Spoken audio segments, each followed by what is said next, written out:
ಕಾಗೋಕೋ ಡರನ ಇದು ಸಾಕು. ಇದು ಒಂದು ದಿವ್ಯವಾದಂಥ ಒಂದು ಮಂತ್ರ. ತುಳಸಿದಾಸರು ಮಾಡಿರ್ತಕ್ಕಂಥ ಅವಧಿ ಭಾಷೆ, ಆಮೇಲಿಂದ ಹಿಂದಿಗಾಯಿತು. ಅವಧಿ ಭಾಷೆ ಅದಕ್ಕಂದು ಹಿಂದಿಲು ಭಾಷೆ ಅದು. ಹಾಗೆ ಈ ಭಾಷೆಯಲ್ಲಿ ಆ ಭಾಷೆಯಲ್ಲೇ ಪಾರಾಯಣವನ್ನು ಮಾಡಬೇಕು ಅನ್ನೋ ಒಂದು ದೃಷ್ಟಿಯಿಂದ ಇಡೀ ಭೂಮಂಡಲ ಮತ್ತು ನಮ್ಮ ಭಾರತ ರಾಷ್ಟ್ರದಲ್ಲಿರ್ತಕ್ಕಂಥ ಎಲ್ಲ ರಾಜ್ಯದವರು ಕೂಡ ಈ ಒಂದು ಹನುಮಾನ್ ಚಾಲೀಸಾನ ಎಲ್ಲರೂ ಪಾರಾಯಣ ಮಾಡ್ತಾರೆ. ಭಾಳ ಆಶ್ಚರ್ಯ ಸಂಗತಿ ಅಂದರೆ ಆಂಧ್ರ ಪ್ರದೇಶದಲ್ಲಿ ಆಟೋ ರಿಕ್ಷಾದವರು ಕೂಡ ಈ ಪಾರಾಯಣವನ್ನು ಮಾಡ್ತಾರೆ. ಲಕ್ಷಾಂತರ ಜನ ಪಾರಾಯಣ ಮಾಡ್ತಾರೆ. ಅದಕ್ಕೆ ಸಾಕ್ಷಿ ನಾವು 10 ವರ್ಷದಲ್ಲಿ ಮಾಡಿರ್ತಕ್ಕಂಥ ಆ ಸಭೆ ತೆನಾಲಿನಲ್ಲಿ 2 ಲಕ್ಷ ಜನ ಒಟ್ಟಿಗೆ ಸೇರಿದರು. ಅಂದರೆ ಒಟ್ಟು 3 ಲಕ್ಷ ಜನ. ಮತ್ತೆ ಸಾಯಂಕಾಲ ಬೇರೆ ಕಾರ್ಯಕ್ರಮ ಇದೆ ಅಂತ ಅಂದ್ಬಿಟ್ಟು ಜನ ಬಂದಿದ್ದವರು. ಅದು ಆ ಪ್ರವಾಹ ಮತ್ತೆ ಎಲ್ಲ ಕಡೆ ಇನ್ನೊಂದು ಕಡೆ ನಡಿಬೋದೇನೋ ಗೊತ್ತಿಲ್ಲ. ಆ ತರಹ ನಾನು ನೋಡೇ ಇಲ್ಲ ಅಂತ ಪ್ರವಾಹ, ದೊಡ್ಡ ಪ್ರವಾಹ. ಅದು ತುಂಬ ಡಿಸಿಪ್ಲಿನ್ ಆಗಿದ್ದರು ಜನ ಎಲ್ಲ. ಒಂದು ಸಂಗತಿ ಅಂದರೆ ಪ್ರತಿಯೊಬ್ಬರ ಕೈನಲ್ಲೂ ಪಾಪುಲೇಟ್ ಇಟ್ಕೊಂಡಿದ್ದರು. ಪ್ರತಿಯೊಬ್ಬರೂ ಕೂಡ ಹನುಮಾನ್ ಚಾಲೀಸಾನ ಉಚ್ಚಾರಣೆ ಮಾಡ್ತಾಯಿದ್ರು. ಈ ಸಂದರ್ಭದಲ್ಲಿ ಯಾಕೆ ಹನುಮಂತನ ನೀವು ಇಟ್ಕೊಂಡಿದ್ದೀರಿ, ಯಾಕೆ ಹನುಮಂತನ್ನೇ ರಾಮ ಯಾಕೆ ಅನ್ನಲಿಲ್ಲ ನೀವು ಅಂತ. ಹನುಮಂತ ಎಲ್ಲಿದ್ದಾನೋ ರಾಮ ಅಲ್ಲಿರ್ತಾರೆ, ರಾಮ ಎಲ್ಲಿರ್ತಾರೋ ಹನುಮಂತ ಅಲ್ಲಿರ್ತಾರೆ. ಯಾಕೆ ಕರ್ನಾಟಕದಲ್ಲಿ ಅಷ್ಟೊಂದು ಅಂದರೆ ಕರ್ನಾಟಕಕ್ಕೆ ಮತ್ತು ರಾಮನಿಗೆ ಅಂದರೆ ಹನುಮಂತನಿಗೆ ಬಹಳ ನೆಂಟಿದೆ, ಹಂಪಿಯಲ್ಲಿ ನೆಂಟಿರ್ತಕ್ಕಂಥದ್ದು ಅಂಥದ್ದು. ಆದ್ದರಿಂದ ಹನುಮಂತನನ್ನು ಹನುಮ ನಾಡು ಅಂತ ಕೂಡ ನಾವು ಕರಿತೀವಿ. ಕರ್ನಾಟಕವನ್ನು ಮೊದಲು ನಾವು ಕರೀತಾ ಇದ್ದದ್ದು ಹನುಮನಾಡು ಅಂತ ಕರಿತಿದ್ವು. ಆಮೇಲೆ ಕರ್ನಾಟಕ ವಾದಿರಾಜರು ಇದ್ದ ಸಮಯದಲ್ಲಿ 108 ಹನುಮಂತನ ಆಲಯಗಳನ್ನು ಮಾಡಿದ್ದಾರೆ. ಅವರು ತುಂಬ ಅದ್ಭುತವಾಗಿರ್ತಕ್ಕಂಥ ಕೆಲಸ ಮಾಡಿದ್ದಾರೆ. ಆವಾಗಿನ ಸಮಯದಲ್ಲಿ ಸುಮಾರು ಜನಕ್ಕೆ ಗೊತ್ತೇ ಇಲ್ಲ ಏನೇನು ಮಾಡಿದ್ದಾರೆ, ಎಲ್ಲಿದ್ದಾರೆ ಅಂತ. ಹೀಗೆ ಈ ಹನುಮಾನ್ ಚಾಲೀಸ ಕಾಶಿನಲ್ಲಿ ಹೋಗಿರ್ ಚಾಲೀಸವನ್ನು ಮಾಡ್ತಾರೆ. ಯಾರು ಅಲ್ಲಿ ಹನುಮಾನ್ ಚಾಲೀಸ ಮಾಡಿದ್ದಾರೋ ಕಾಶಿನಲ್ಲಿ ಅಲ್ಲೇ ಕೂತ್ಕೊಂಡು ಬರೆದಿರ್ತಕ್ಕಂಥದ್ದು ತುಳಸಿದಾಸರು. ಬರೆದಿರ್ತಕ್ಕಂಥ ಜಾಗದಲ್ಲಿ ಹನುಮಂತನನ್ನು ಪ್ರತಿಷ್ಠಾಪನೆ ಕೂಡ ಮಾಡಿರ್ತಕ್ಕಂಥದ್ದು ಉಂಟಲ್ಲಿ. ಅಲ್ಲಿ ತುಂಬ ಅದ್ಭುತವಾಗಿರ್ತಕ್ಕಂಥ ಹನುಮಂತನ ಪಾರಾಯಣವನ್ನು ಪ್ರತಿಯೊಬ್ಬರೂ ಕೂಡ ಅಲ್ಲಿ ಮಾಡ್ತಾ ಇರ್ತಾರೆ. ಅದಕ್ಕೆ ಹೇಗೆ ದೇಶ ದೇಶಗಳಲ್ಲೂ ಕೂಡ ಹನುಮಂತನನ್ನು ಸ್ಮರಣೆ ಮಾಡ್ತಿದ್ದಾರೆ. ಅದಲ್ಲದೆ ಪಕ್ಕದ ದೇಶಗಳಲ್ಲೂ ಕೂಡ ನೀವು ನೋಡಿದಾಗ ಚೈನಾದಿಂದ ಹಿಡಿದು ಥೈಲ್ಯಾಂಡ್ದಿಂದ ಹಿಡಿದು ಈ ಸಣ್ಣ ಸಣ್ಣ ರಾಜ್ಯಗಳು ಯಾವ್ಯಾವ ದಿವ್ಯೋ ಅವು ಎಲ್ಲವೂ ಕೂಡ ಮಲೇಷ್ಯಾದಿಂದ ಹಿಡಿದು ಹನುಮಂತನನ್ನು ಅಲ್ಲಿ ಒಂದು ಮಂಕಿ ಗಾಡ್ ಅಂತ ಕರೀತಾರೆ. ಹನುಮಂತನನ್ನು ಪ್ರಾರ್ಥನೆ ಮಾಡ್ತಾರೆ. ವ್ಯಾಲಿನಲ್ಲಿ ಇವತ್ತಿಗೂ ಕೂಡ ಸುಂದರ ಕಾಂಡವನ್ನು ಮತ್ತು ರಾಮಾಯಣ ದೃಶ್ಯವನ್ನು ಅವರು ಹುಡುಗರು ಅಲ್ಲಿ ಮಕ್ಕಳು ಅಲ್ಲಿ ಫ್ಯಾಮಿಲಿಗಳೇ ಇವೆ, ಸಾವಿರಾರು ಫ್ಯಾಮಿಲಿಗಳಿವೆ. ಪ್ರತಿನಿತ್ಯ ಅಲ್ಲಿ 4-5 ಡ್ರಾಮಾಗಳು ನಡೀತಾನೇ ಇರುತ್ತವೆ. ಅಂಥದ್ದು ಆ ವ್ಯಾಲಿನಲ್ಲಿ ಇರ್ತಕ್ಕಂಥ ಒಂದು ಸಮಯದ ಆ ಮಹಿಮೆ ಅಪಾರವಾಗಿರುವಂಥದ್ದು. ನಾವಿವಾಗ 130 ಅಡಿ ಆಂಜನೇಯನನ್ನು ನಾವು ವಿಶಾಖಪಟ್ಟಣದಲ್ಲಿ ನಾವು ಮಾಡ್ತಾ ಇದ್ದೀವಿ. ಒಂದು ಆ ದೇವರ ಸನ್ನಿಧಿನಲ್ಲಿ, ದತ್ತನ ಸನ್ನಿಧಿಯಲ್ಲಿ ಆಶ್ರಮದಲ್ಲೇ ಮಾಡ್ತಾ ಇದ್ದೀವಿ. ಬಹಳ ದೊಡ್ಡ ವಿಗ್ರಹವನ್ನು ಮಾಡ್ತಾ ಇದ್ದೀವಿ. ತೆಲಾನೆಯಲ್ಲೂ ಕೂಡ ಒಂದು ವಿಗ್ರಹವನ್ನು ಮಾಡಿದೆ. ಹಾಗೆ 43 ಆಲಯಗಳು ಆಗಾಗಲೇ ಸ್ಥಾಪನೆ ಆಗಿದೆ. ಇನ್ನು ಮುಂದೆ ಮಾಡಬೇಕು ಅಂತಲೂ ಇದೆ. ಹಾಗೆ ಯಾತಕ್ಕೆ ಕಲಿಯುಗದಲ್ಲಿ ಹನುಮಂತನನ್ನೇ ಇಟ್ಕೊಂಡಿದ್ದೀವಿ ಅಂದರೆ ಹನುಮಂತನು ಪರಬ್ರಹ್ಮ ಸ್ವರೂಪನು ಮತ್ತು ಶಿವನ ಅವತಾರ. ಹನುಮಂತನು ಅಂದರೆ ಶಿವನಿಗೆ ಮತ್ತು ವಿಷ್ಣುವಿಗೆ ಭೇದ ಇಲ್ಲ ಅನ್ನೋದಕ್ಕೆ ಹನುಮದ್ ಅವತಾರವೇ ಒಂದು ಸಾಕ್ಷಿ. ಯಾಕೆಂದರೆ ತನ್ನ ಕೆಲಸವನ್ನು ವಿಷ್ಣು ಮಾಡಿದ್ದರಿಂದ ಆ ವಿಷ್ಣು ಹತ್ರ ಬಂದು ಶಿವನು ಹೇಳ್ತಾನೆ, ನಾನು ನೀನು ಸೇವೆ ಮಾಡಬೇಕು ನಾನು ಅಂತ. ರಾಮ ಅವತಾರದಲ್ಲಿ ನೀನು ಬಂದು ಮಾಡು, ನನ್ನ ಸೇವೆ ಮಾಡು ಅಂತ ಹೇಳ್ತಾರೆ. ಹಾಗೆ ಹನುಮಾನ್ ರೂಪದಲ್ಲಿ ಬಂದು ಅಲ್ಲಿ ಯಾಕೆ ರಾಮ ನಾವು ಕೋತಿ ಅಂತೀವಲ್ಲ, ಹನುಮಂತ ಕೋತಿಗಳನ್ನು ಯಾಕೆ ಅಷ್ಟೊಂದು. ಆದರೆ ನಿಜವಾದ ಈ ನಾವು ನೋಡ್ತಾ ಇರೋ ಕೋತಿಗಳಲ್ಲ, ಅವು ಮನುಷ್ಯರ ರೀತಿಯಲ್ಲಿ ಇರ್ತಕ್ಕಂಥ ಕೋತಿಗಳು. ಇಲ್ಲಿ ನಾವು ಏನು ನೋಡ್ತಾ ಇದ್ದೀವಿ ಆ ಕೋತಿ ಅನ್ಕೋಬೇಡಿ ನೀವು. ಆ ರೂಪವನ್ನು ತಾಳಿದ್ರು ಅಷ್ಟೇ. ಪರಮಾತ್ಮನಿಗೆ ರಾಮನ ರೂಪ ನೋಡ್ತಾ ಮನುಷ್ಯನ ಥರ ಇರ್ತಾರೆ. ಯಾರು ರಾಮಚಂದ್ರ ಅಂತ ಇಟ್ಕೊಂಡ್ರೆ ರಾಮ ಎಲ್ಲ ಆಗುತ್ತೆ, ಕೃಷ್ಣ ಅಂತ ಇಟ್ಕೊಂಡ್ರೆ ಎಲ್ಲ ಆಗುತ್ತೆ, ಶಿವ ಅಂತ ಇಟ್ಕೊಂಡ್ರೆ ಎಲ್ಲ ಆಗುತ್ತೆ. ಹಾಗೆ ಆ ಕೋತಿಗಳೆಲ್ಲ ಅವೆಲ್ಲವೂ ದೇವಲೋಕಕ್ಕೆ ಸಂಬಂಧಪಟ್ಟಿರ್ತಕ್ಕಂಥ ದೇವತೆಗಳು. ಅವರೆಲ್ಲರೂ ಕೂಡ ಜಾಂಬವಂತಾದಿಗಳಿಂದ ಹಿಡಿದು ವಾಲಿ ಸುಗ್ರೀವುಗಳಿಂದ ಹಿಡಿದು ಎಲ್ಲರೂ ಕೂಡ ದೇವತೆಗಳ ರೂಪವೇ. ಆದ್ದರಿಂದ ಅಲ್ಲಿ ಚಂಚಲವಾಗಿರ್ತಕ್ಕಂಥ ಆ ರೂಪವನ್ನು, ಅಂದರೆ ಕೋತಿ ತುಂಬ ಚಂಚಲ, ನಿಮಗೆ ಗೊತ್ತಾರೆ. ಅದನ್ನು ಪರಮಾತ್ಮನು ತನ್ನ ಒಂದು ಕಂಟ್ರೋಲಲ್ಲಿ, ತನ್ನ ಒಂದು ಆಧೀನದಲ್ಲಿ ಇಟ್ಕೊಂಡಿದ್ದ. ಅಂದರೆ ಪರಮಾತ್ಮನ ಆಧೀನದಲ್ಲಿ ನಾವೆಲ್ಲರೂ ಇದ್ದೀವಿ. ಅಂದರೆ ಬುದ್ಧಿ ಮತ್ತು ಆತ್ಮ, ಅಂದರೆ ಮನೋಬುದ್ಧಿ. ಈ ಮನೋಬುದ್ಧಿಗಳು ಎರಡೂ ಕೂಡ ಐಕ್ಯವಾಗಿರ್ತಕ್ಕಂಥದ್ದು ಪ್ರಾಣ. ಅದಕ್ಕೆ ಮುಖ್ಯ ಪ್ರಾಣ ರೂಪವಾಗಿರ್ತಕ್ಕಂಥ ಹನುಮಂತನನ್ನು ನಾವು ಪ್ರಾಣರೂಪ ಅಂತೀವಿ. ನಾವು ಉಸಿರಾಡೋದು ನಿಂತ್ಕೊಂಡ್ರೆ ಕಲಿಯುಗದಲ್ಲಿ ಹೋಗ್ಬಿಡ್ತೀವಿ ನಾವು. ಹಾಗೆ ಈ ಕರ್ನಾಟಕಕ್ಕೆ ಮತ್ತು ಹನುಮಂತನಿಗಿರ್ತಕ್ಕಂಥ ನೆಂಟು ಅಪಾರವಾದಂಥದ್ದು ನಿಮಗೆ ನಾನು ಜ್ಞಾಪಿಸಿ ಹೇಳಿದ್ದೀನಿ. ಹಾಗೆ ರಾಮಾಯಣ ಪೂರ್ತಿ ಅಲ್ಲಿ ಮನೋಬುದ್ಧಿಯನ್ನು ಐಕ್ಯ ಮಾಡಿರ್ತಕ್ಕಂಥವನು ಪರಮಾತ್ಮನು. ಈ ಪ್ರಾಣಾಯಾಮ ಮಾಡು ಅಂತ ಹೇಳೋದು ಅದಕ್ಕೆ ನಮ್ಮನ್ನೆಲ್ಲ ಪ್ರಾಣಾಯಾಮ ಮಾಡಿ. ನೀವು ನಿಮ್ಮ ಮನಸ್ಸು ಗೊತ್ತಾಗುತ್ತೆ. ಪ್ರಾಣಾಯಾಮ ಮಾಡ್ತು ಏಕಾಗ್ರತೆಯಿಂದ ಇದ್ದರೆ ನೀವು ಯಾರು ಅನ್ನೋದು ನಿಮಗೆ ಅರ್ಥವಾಗುತ್ತೆ. ನಿಮ್ಮ ಸ್ಥಿತಿ ಏನು ಅನ್ನೋದು ಗೊತ್ತಾಗುತ್ತೆ. ನಿಮ್ಮ ಆರೋಗ್ಯದ ಪರಿಸ್ಥಿತಿ ಏನು ಅಂತ ಕೂಡ ಗೊತ್ತಾಗುತ್ತೆ. ಪ್ರಾಣಾಯಾಮಕ್ಕೆ ಅಷ್ಟೊಂದು ಮಹಿಮೆ ಇದೆ. ಆ ಪ್ರಾಣಾಯಾಮ ಸ್ವರೂಪನಾಗಿರ್ತಕ್ಕಂಥವನೇ ಹನುಮಂತ ಅಂತ. ಅದಕ್ಕೆ ನಾವು ಹನುಮಂತನನ್ನು ಮುಖ್ಯ ಪ್ರಾಣ ಅಂತ ಕೂಡ ನಾವು ಹೇಳ್ತಾ ಇರ್ತೀವಿ. ಅಂಥ ಮುಖ್ಯ ಪ್ರಾಣವಾಗಿರ್ತಕ್ಕಂಥ ಪರಮಾತ್ಮನು ಆ ರೂಪವಾಗಿ ವಿಶ್ವರೂಪನಾಗಿರ್ತಕ್ಕಂಥ ಪರಮಾತ್ಮನು ನಮ್ಮ ಮನಸ್ಸು, ನಮ್ಮ ಉಸಿರಿದೆ ನೋಡಿ, ನಮ್ಮ ಪ್ರಾಣ, ನಾವು ಉಸಿರಾಡ್ತೀವಲ್ಲ, ಆ ಉಸಿರಾಟವೇ ಹನುಮಂತನು ಅಂತ ಹೇಳ್ತಾರೆ. ಆ ಉಸಿರಾಟ ಯಾವಾಗ ನಿಂತು ಹೋಗುತ್ತೆ, ನಾವು ಶಿವ ಯಾವಾಗ ನಿಂತು ಹೋಗ್ತಾನೆ ಶವ ಆಗೋಗ್ತೀವಿ ನಾವು. ಹಾಗೆ ಶಿವನನ್ನು ನಾವು ಶಿವನನ್ನು ಯಾವಾಗಲೂ ಜಾಗೃತಿಯಾಗಿ ನೋಡ್ಕೊಂಡಿದ್ದಾಗ ನಾವೆಲ್ಲರೂ ಜೀವಂತವಾಗಿರ್ತೀವಿ, ನಮ್ಮ ಕೆಲಸಗಳು ಮಾಡ್ತೀವಿ. ನಾವೆಲ್ಲರೂ ಕೂಡ ನಮ್ಮ ಒಂದು ಕೆಲಸಗಳು ಕರ್ಮಗಳನ್ನು ಮಾಡಿಕೊಂಡು ನಾವು ಸುಖವಾಗಿರ್ತೀವಿ. ಆದ್ದರಿಂದ ಪ್ರಾಣಾಯಾಮ ತುಂಬ ಮುಖ್ಯವಾಗಿರೋಂಥ ಪ್ರಾಣಾಯಾಮ ರೂಪನಾಗಿರುವಂಥ ಹನುಮಂತನನ್ನು ನಾವು ನಾಳೆ 14ನೇ ತಾರೀಕು ನಾವು ಮಹಾರಾಜ ಗ್ರೌಂಡ್ನಲ್ಲಿ ನಾವು ಮಾಡ್ತಾ ಇದ್ದೀವಿ ಕಾರ್ಯಕ್ರಮವನ್ನು. ಇಲ್ಲೊಂದು ನನ್ನ ಕೈನಲ್ಲಿರ್ತಕ್ಕಂಥ ಈ ಹನುಮಾನ್ ಚಾಲೀಸ, ಎಲ್ಲರೂ ಈ ಪಾಂಪ್ಲೆಟ್ಸ್ ತಗೊಂಡು ಹನುಮಾನ್ ಚಾಲೀಸ ಹೇಳಬೇಕು. ಕೊನೆಯಲ್ಲಿ ನಾವು ಕನ್ನಡದಲ್ಲಿ ಹನುಮಾನ್ ಚಾಲೀಸ ನಾನು ಹಾಡ್ತೀನಿ. ಹಾಗೆ ಕೊನೆಯಲ್ಲಿ ನಾವೆಲ್ಲ ನಮ್ಮ ಗ್ರೂಪೆಲ್ಲ ಹಾಡುತ್ತೆ. ಮತ್ತು ಈ ಕೈಲಿರ್ತಕ್ಕಂಥದ್ದು ಏನಿದು ಅರ್ಚನದ ರೀತಿಯಲ್ಲಿ ಇದು 13 ಗಂಟುಗಳು ಹಾಕಿರ್ತಕ್ಕಂಥ ಒಂದು ಹನುಮದ ರಕ್ಷ, ತೇರಾನಾಮ್ ಅಂತ ಹೇಳ್ತೀವಿ ನಾವು. ಹನುಮದ ರಕ್ಷ ರಾಮನಿಗೆ ಅತ್ಯಂತ ಪ್ರೀತಿಯಾಗಿರ್ತಕ್ಕಂಥ ಈ ಒಂದು ಬಣ್ಣ, ಜಯಕಾರವನ್ನು ಸೂಚನೆ ಮಾಡ್ತಕ್ಕಂಥದ್ದು. ಇದು ಇನ್ಯಾವುದೂ ಅಲ್ಲ, ಇದು ಬೇರೆ ರೀತಿಯಲ್ಲಿ ಅನ್ಕೋಬಾರ್ದು. ಇದು ಜಯಕಾರ ಸೂಚನೆ ಮಾಡತಕ್ಕಂಥ ಅರಿಶಿಣದ ಬಣ್ಣ, ಮಂಗಳಕರವಾಗಿರ್ತಕ್ಕಂಥ ಬಣ್ಣ. ಇದನ್ನು ನಾವು ಈ ರಕ್ಷಣಾ ಧಾರಣೆ ಮಾಡಿದ್ರೆ ಎಷ್ಟು ದಿನ ಬೇಕಾದ್ರೂ ಧಾರಣೆ ಮಾಡ್ಬೋದು, ನಿಮ್ಮ ಇಷ್ಟ. ಆಮೇಲೆ ಒಂದು ಗಿಡಕ್ಕೆ ಕಟ್ಟಿಬಿಟ್ರೆ ನಿಮ್ಮ ಆಸೆಗಳೆಲ್ಲ ತೀರುತ್ತೆ ಅಂತ ಹೇಳ್ತೀವಿ. ಆವತ್ತು ಎಲ್ಲರೂ ಕೂಡ ಈ ರಕ್ಷೆಯನ್ನು ಕೂಡ ಕೊಡ್ತಕ್ಕಂಥದ್ದು ಉಂಟು. ಇವಾಗ ಮೈಸೂರಿನಲ್ಲಿರ್ತಕ್ಕಂಥ ಎಲ್ಲ ಸಂಘ ಸಂಸ್ಥೆಗಳು ತಾವಾಗಿ ಮುಂದೆ ಬಂದಿದ್ದಾರೆ. ಎಲ್ಲರೂ ನಾವು ಮಾಡ್ತೀವಿ, ನಿಮಗೆ ನಾವು ನಿಂತ್ಕೋತೀವಿ. ನಾನು ಸಂತೋಷ, ನನಗೆ ಅತ್ಯದ್ಭುತವಾದಂಥದ್ದು. ನಾವೆಲ್ಲ ಕಡೆ ನಾವು ಇದರ ಒಂದು ದ್ವೀಪದಲ್ಲಿ ಮಾಡ್ತೀವಿ, ರಾಜಮಂಡ್ರಿ ಹತ್ತಿರ. ಅದು ಗೋದಾವರಿ ತೀರದ ದ್ವೀಪ ಇದ್ದಾಗ, ಅದು ಬಹಳ ದೊಡ್ಡ ದ್ವೀಪ.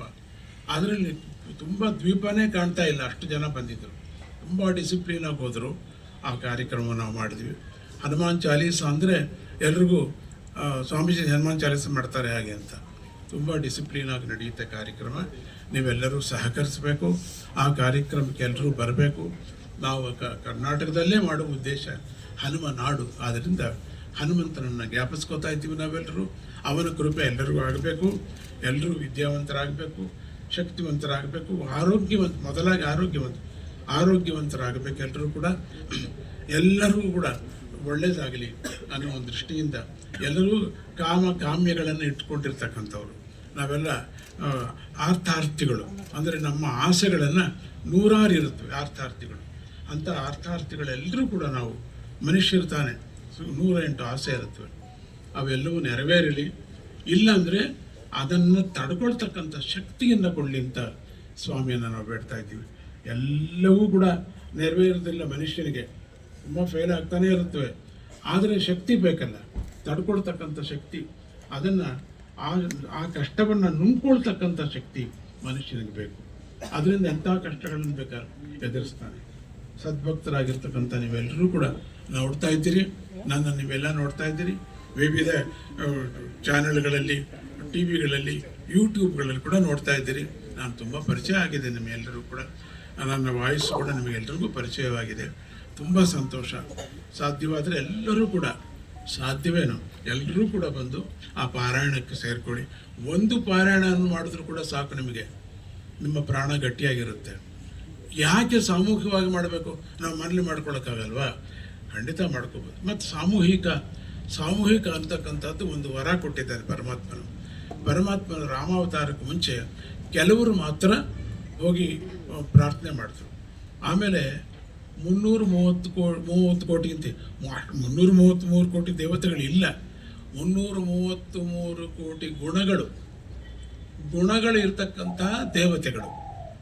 ಅಂದರೆ ಒಬ್ಬೊಬ್ಬರಿಗೆ 336 ಗುಣಗಳಿರ್ತಕ್ಕಂಥದ್ದು. 336 ಕೋಟಿ ದೇವತೆಗಳು ಇಲ್ಲ ಅಲ್ಲಿ. ಆದ್ದರಿಂದ ಅನ್ಕೋಬೇಡಿ, ಸಂಖ್ಯೆ ಅಲ್ಲ ಅದು, ಆ ಗುಣಗಳಿರ್ತಕ್ಕಂಥದ್ದು.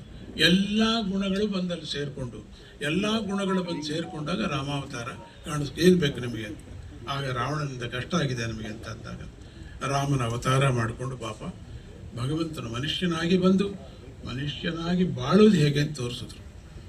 ಹೆಂಡತಿ ಹೇಗಿರಬೇಕು, ತಂದೆ ಹೇಗಿರಬೇಕು, ಮಗ ಹೇಗಿರಬೇಕು.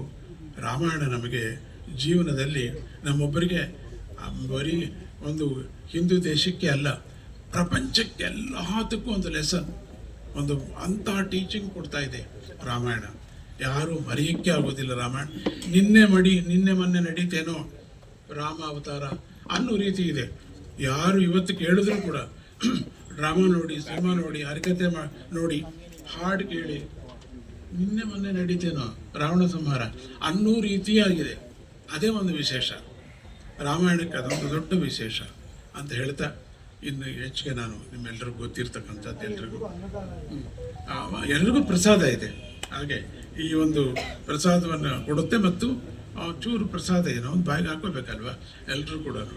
ಮನೆಗೆ ಹೋಗ್ಬಿಟ್ಟು ಮತ್ತೆ ಯಾಕೆ ಅಡುಗೆ ಮಾಡ್ಕೊಳ್ಳೋದು? ಹಾಗೆ ಎಲ್ಲರಿಗೂ ಒಳ್ಳೆ ಊಟದ ಥರನೇ ಪ್ರಸಾದವನ್ನು ಎಲ್ರಿಗೂ ಅಲ್ಲಲ್ಲೇ ಇರ್ತಕ್ಕಂಥ ಜಾಗದಲ್ಲಿ ಕೊಟ್ಬಿಡುತ್ತೆ.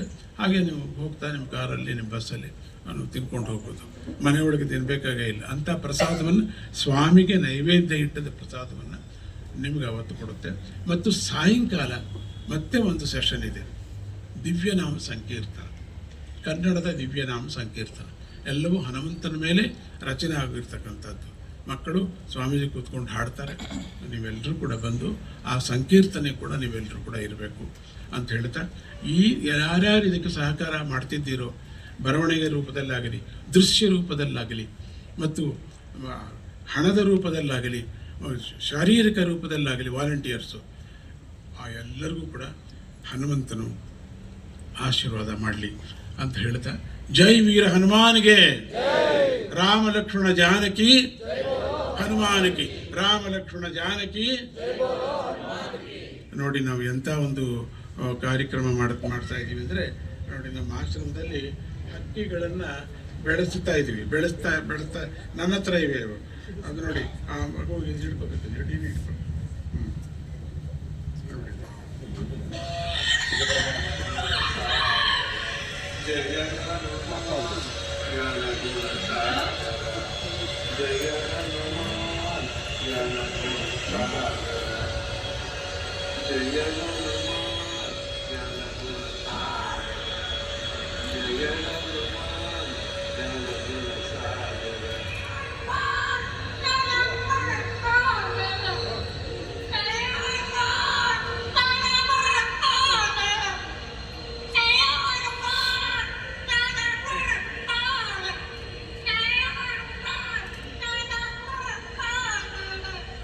ನಾನು ಎಷ್ಟು ಸತಿ ಹೇಳಿಲ್ಲ ಅಷ್ಟು ಸತಿ ಹೇಳಿದೆ.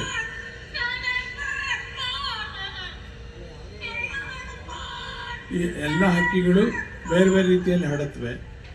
ಭಾರತ ಮಾತಾ ಜೈ ಅನ್ನತ್ವೆ. ಇದು ನನ್ನ ಹತ್ರನೇ ಇರುತ್ತೆ ಯಾವಾಗಲೂ. ನಾನು ಎಷ್ಟು ಸತಿ ಹೇಳಿದ್ರೆ ಅಷ್ಟು ಸತಿ ಹೇಳುತ್ತದೆ. ಓಕೆಪ್ಪ, ಥ್ಯಾಂಕ್ ಕಣ. ಓಕೆ.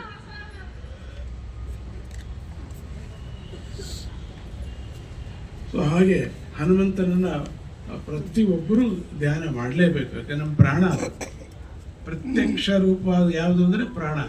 ಅಗ್ನಿ ಹೇಗೆ ಪ್ರತ್ಯಕ್ಷನೋ ವಾಯು ಕೂಡ ಅದೇ ರೀತಿ ಪ್ರತ್ಯಕ್ಷ.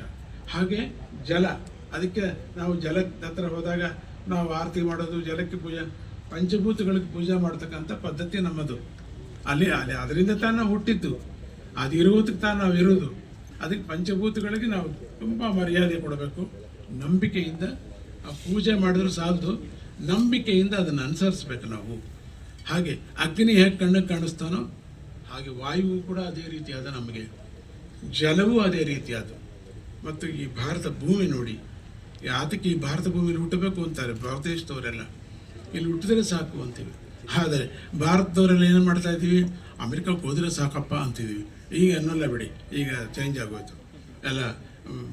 ಎಲ್ಲ ಪ್ಲೇಟ್ ಚೇಂಜ್ ಆಗಿಬಿಟ್ಟು ದೋಸೆ ಮುಗಿಸ್ಬಿಟ್ಟಿದ್ದಾರೆ, ಎಲ್ಲರೂ ವಾಪಸ್ ಬರ್ತಿದ್ದಾರೆ.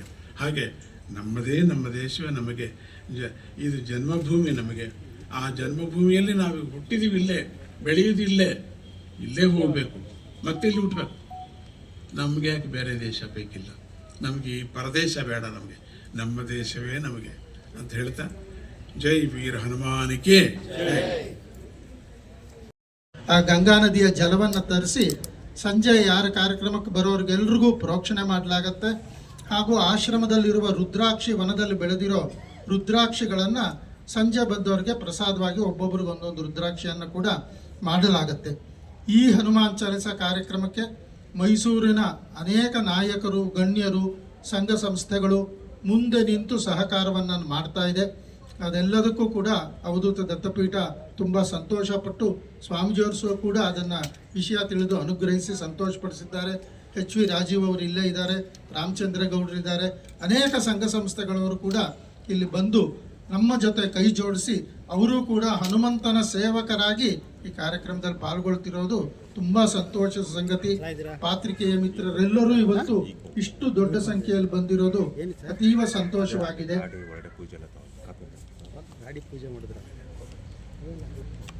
ಇದು ಈ ಹನುಮಾನ್ ಚಾಲಿಸ ಕಾರ್ಯಕ್ರಮದ ಪ್ಯಾಂಫ್ಲೆಟ್ಟು.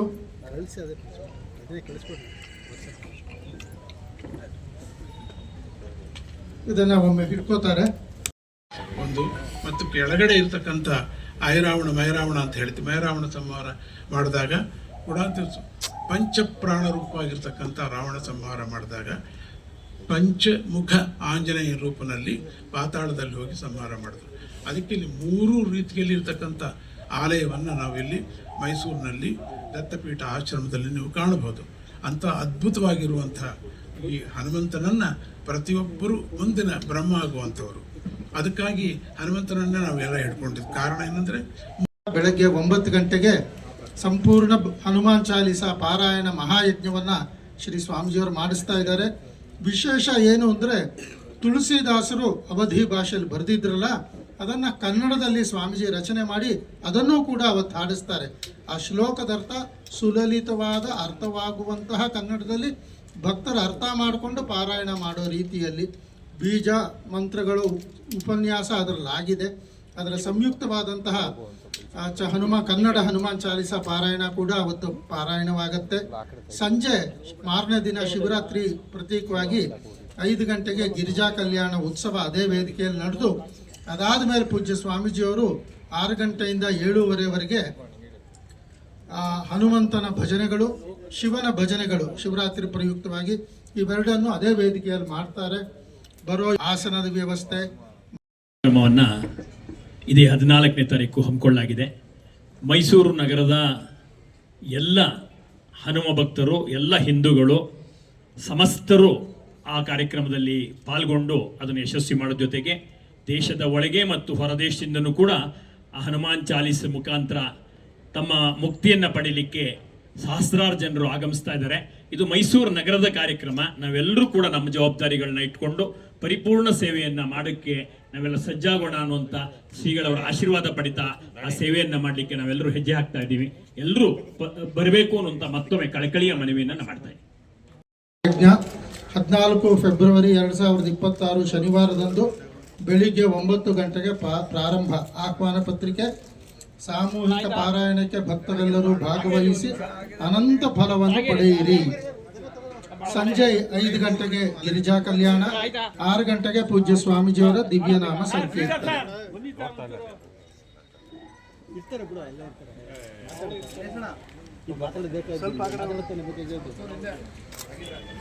ಸ್ವಲ್ಪ